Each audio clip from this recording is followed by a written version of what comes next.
Hello दोस्तों, और ये है आपका फिफ्थ ट्यूटोरियल। और इस ट्यूटोरियल में हम सीखेंगे about increment and decrement operator. पहले तो मैं आपको बताता हूँ कि इंक्रीमेंट और डिक्रीमेंट ऑपरेटर जो है ये ऑपरेटर एंड एक्सप्रेशंस की कैटेगरी में आते हैं। ऑपरेटर एंड एक्सप्रेशंस की जो कैटेगरी है वो है input output operator, arithmetic operator, increment and decrement operators, relational operators, logical operators और conditional operators. Input output operators हम अपने पिछले ट्यूटोरियल में पहले ही देख चुके हैं, जिसको हम यूज सी आउट और सी इन में करते हैं। अरिथमेटिक ऑपरेटर्स को भी हम यूज कर चुके हैं। ये बेसिकली मैथमेटिकल ऑपरेटर्स होते हैं, simple addition, subtraction, multiplication, division और रिमाइंडर ऑपरेटर। यहाँ पे जो आप परसेंटेज साइन देख रहे हैं अरिथमेटिक ऑपरेटर के लास्ट में, it's not actually a percentage sign. C++ में ये रिमाइंडर या फिर मॉड्यूलस का काम करता है। इस ट्यूटोरियल में हम पढ़ेंगे इंक्रीमेंट एंड डिक्रीमेंट ऑपरेटर, जिनका सिंबल होता है प्लस प्लस या माइनस माइनस। इंक्रीमेंट और डिक्रीमेंट ऑपरेटर दो तरह के होते हैं, prefix increment operator and postfix increment operator. उसी तरह प्रीफिक्स डिक्रीमेंट ऑपरेटर और पोस्टफिक्स डिक्रीमेंट ऑपरेटर। अब ये क्या होते हैं और उनका यूज कैसे करते हैं, ये मैं आपको अब करके दिखाता हूँ। मान लीजिए कि हमारे पास एक वेरिएबल है, सपोज int a, जिसकी वैल्यू है फिलहाल 1। अब मान लीजिए मुझे a की वैल्यू इंक्रीज करनी है, तो मैं लिखूंगा a is equal to a plus 1। इससे a की वैल्यू, क्योंकि ये लेफ्ट से राइट काम करता है, तो पहले a की वैल्यू रहेगी 1, उसमें एक और ऐड किया तो अब a प्लस 1 मीन a की वैल्यू थी 1, उसमें 1 ऐड किया हो गया 2, और उसकी वैल्यू जो कि है 2, अब उसकी वैल्यू a में ही स्टोर कर दो। उसके बाद मैं लिखता हूँ C out a semicolon and C out end line. इसको अब हम रन करके देखते हैं।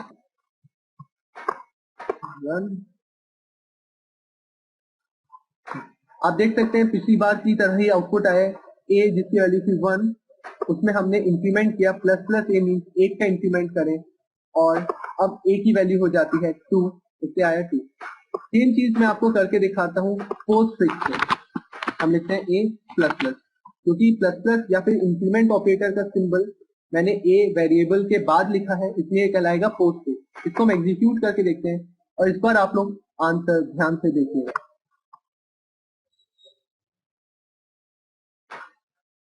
आप देख सकते हैं कि इस पर जो आउटपुट आया है वो है 1, जबकि हमने यहाँ पे a की वैल्यू इंक्रीमेंट कर दी थी। लेकिन आउटपुट ऐसा क्यों नहीं आया, उसका रीजन मैं आपको अभी बताता हूँ। प्रीफिक्स इंक्रीमेंट ऑपरेटर, जैसा कि हमने पहले लिखा था, ये जो रूल फॉलो करता है वो ये है कि वैल्यू को पहले चेंज करो फिर यूज करो। मतलब a की वैल्यू 1 थी, उसमें इंक्रीमेंट करो, मतलब a की वैल्यू हो जाएगी 2, फिर इसको यूज करो। यहाँ पे यूज करना मतलब a की वैल्यू को इंक्रीमेंट करो 2, और उसको वापस से डाल दो a में और सी आउट करो। इसलिए हमको जब ऐसा लिखने का आउटपुट मिलता है, वो हमको आउटपुट 2 मिलता है। सेम चीज अगर मैं प्लस प्लस ए करता हूँ, ए प्लस प्लस, मतलब कि पोस्टफिक्स इंक्रीमेंट ऑपरेटर, ये जो रूल फॉलो करता है उसका रूल है पहले वैल्यू को यूज करो देन उसको चेंज करो। First use the value then change.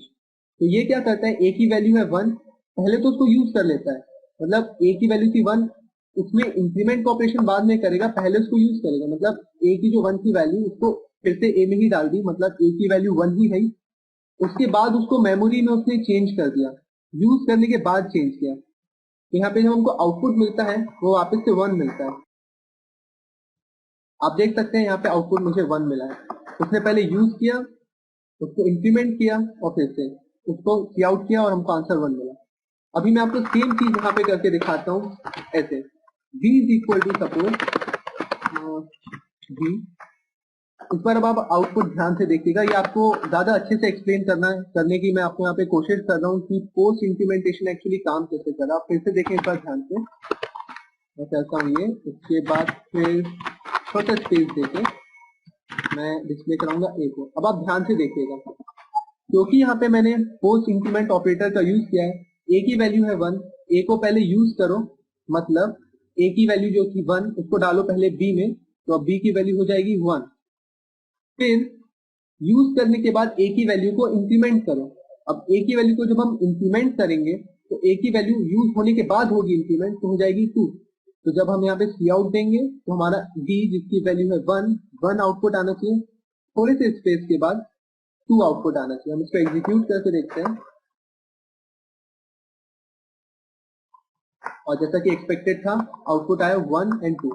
हमने भले ही b is equal to a++ लिखा है, लेकिन इंक्रीमेंट का ऑपरेशन उसको यूज करने के बाद होगा। मतलब पहले a की वैल्यू को b में डाल देगा, मतलब b की वैल्यू जो ओरिजिनल a की वैल्यू थी 1 उसके बराबर हो जाएगी, उसके बाद उसको इंक्रीमेंट करेगा, उसके बाद यूज होने के बाद a की वैल्यू इंक्रीमेंट हुई जो कि हो गई थी 2, और फिर यहाँ पे हमने सी आउट a भी दिया था एंड में, तो 2 एज इट इज प्रिंट हो गया।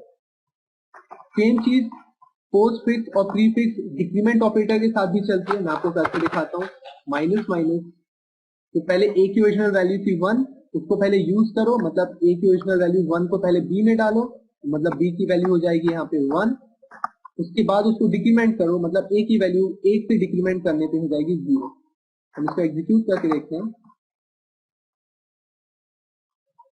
और जैसा कि एक्सपेक्टेड था आउटपुट आया है 1 और 0। अब मैं इसका थोड़ा कॉम्बिनेशन करके आपको यूज करके दिखाता हूँ, इंक्रीमेंट एंड डिक्रीमेंट ऑपरेटर्स के कॉम्बिनेशन के साथ। मान लीजिए मैं लिखता हूँ यहाँ पे b इज इक्वल टू पहले a++, उसके बाद plus plus plus a plus plus plus a। अभी थोड़ा सा कंफ्यूजिंग लगेगा एक्चुअली, अब आप देखिए कैसे काम करता है। इसको मैं पहले एग्जीक्यूट करके दिखाता हूँ, इसका आंसर आपको बताता हूँ, फिर आपको एक्सप्लेन करूंगा कि आंसर कैसा आया। आप देख सकते हैं यहाँ पे आंसर आता है, और आप देख सकते हैं यहाँ पे आंसर आया 7 and 4। अभी 7 and 4 क्यों आया है ये मैं आपको एक्सप्लेन करता हूँ। अब देखिए ये काम कैसे करता है। C++ में कंपाइलर क्या करता है, जब भी ऐसा एक्सप्रेशन होता है जिसमें पोस्ट इंक्रीमेंट ऑपरेटर और प्रीफिक्स इंक्रीमेंट ऑपरेटर, पोस्टफिक्स और प्रीफिक्स दोनों का कॉम्बिनेशन होता है, उसमें वो सबसे पहले ढूंढता है जहां जहां प्रीफिक्स ऑपरेटर का यूज हो रहा है, जैसे यहाँ हो रहा है, यहाँ हो रहा है। अब आप देखेंगे a की वैल्यू थी 1, तो सबसे पहले हो जाएगा प्रीफिक्स ऑपरेटर में, पहले प्रीफिक्स ऑपरेटर पे जाएगा, इसका मतलब है प्लस प्लस a। अब a की वैल्यू हो चुकी है 2, उसके बाद एक और प्लस प्लस a आता है, मतलब अब a की वैल्यू एक और बार इंक्रीज होने के बाद हो जाती है 3। अब ये क्या करता है, हमको फाइनल जो इंक्रीमेंट होने के बाद जो फाइनल वैल्यू मिल रही है वो सबसे बड़ी वैल्यू जो है वो है 3। एक बार इंक्रीमेंट किया, प्रीफिक्स आप याद ध्यान रखिए, प्रीफिक्स इंक्रीमेंटेशन के बाद पहला प्रीफिक्स इंक्रीमेंटेशन में उसकी a की वैल्यू को बना दिया 2, दूसरे प्रीफिक्स इंक्रीमेंटेशन ने बना दिया a की वैल्यू को 3, तो फाइनल वैल्यू है a की 3। अब जहां जहां प्रीफिक्स ऑपरेटर आ रहा है वहां पे मैक्सिमम वैल्यू को पुट करेंगे, जो कि हमारी आई थी 3, तो यहाँ पे वो वैल्यू को पुट करेगा 3, यहाँ पे वो वैल्यू को पुट करेगा 3, तो 3 + 3 6। अब रही बात पोस्ट फिक्स इंक्रीमेंट ऑपरेटर की। पोस्ट फिक्स इंक्रीमेंट ऑपरेटर क्योंकि रूल फॉलो करता है फर्स्ट यूज देन चेंज, तो a की जो ओरिजिनल वैल्यू थी 1 उसको ही यूज करेगा, उसके बाद चेंज करेगा। तो यहाँ पे है 1 + 3 + 3, तो this gives us the answer as 7। तो मेरा b यहाँ पे आउटपुट 7 आना चाहिए। अब रही बात ओरिजिनल वैल्यू a की कि उसका क्या हुआ, इसने एक इंक्रीमेंट किया, a की वैल्यू हो गई 2, इसने एक इंक्रीमेंट किया तो हो गई की वैल्यू 3, इसने पहले तो a को 1 ही यूज किया, लेकिन एंड में यूज करने के बाद एक और बार बढ़ा दिया, तो नाउ a की वैल्यू हो जाती है 4, तो फाइनल a की वैल्यू है 4 और b की वैल्यू है 7। तो एग्जीक्यूट करें, आप देख सकते हैं 7 and 4 सेम। मुझे पता है कि थोड़ा कंफ्यूजिंग सा लग रहा है, लेकिन आप इसको घर में प्रैक्टिस करें। आप जितनी प्रैक्टिस करेंगे उतना ही आपके कंसेप्ट क्लियर होंगे। आप बार बार यहाँ पे अलग अलग कॉम्बिनेशन को ट्राई करके देखें, जैसे मैं यहाँ पे करता हूँ, और बार बार एग्जीक्यूट करके देखें कि ऐसा क्यों हुआ। जैसे कि हम फिर से यहाँ पे चेंज वैल्यू करके देखते हैं, इस बार आउटपुट आया 6। अब क्यों आया आउटपुट 6, ये आप घर में बार बार ट्राई करके देखें, क्योंकि यहाँ पे पहले प्री इंक्रीमेंट ऑपरेटर था तो ओरिजिनल वैल्यू एक ही हो जाती है, यहाँ पे 2, उसमें सबसे मैक्सिमम वैल्यू जहां जहां ए आ रहा था वहां 2 2 2 पुट कर दी और फाइनल आंसर हमको मिलता है 6। तो आप इसको बार बार घर में ट्राई करके देखें। आप देख सकते हैं आपको आउटपुट आया है। तो जितनी आप प्रैक्टिस करेंगे उतने आपके कंसेप्ट क्लियर होंगे। थोड़ा सा कंफ्यूजिंग जरूर है, लेकिन इसकी प्रैक्टिस जरूर करें। ऑपरेटर्स का एक प्रेसिडेंस भी चलता है, आप देख सकते हैं कि यहाँ पे एक ऑपरेटर्स का एक प्रेसिडेंस होता है।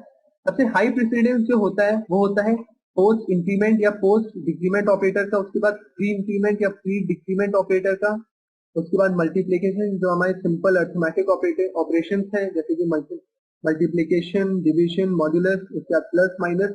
ये फिर थोड़े से रिलेशनल ऑपरेटर्स होते हैं, greater than, less than, greater equal to, less than equal to, उसके बाद equal equal to, equality means, not equal to, exclamation is equal to means, not equal to, and का, और का, और ये कंडीशनल ऑपरेटर होता है। ये सब मैं आपको एक्सप्लेन करूंगा हमारे आने वाले ट्यूटोरियल में, तो जुड़े रहिए हमारे ट्यूटोरियल से।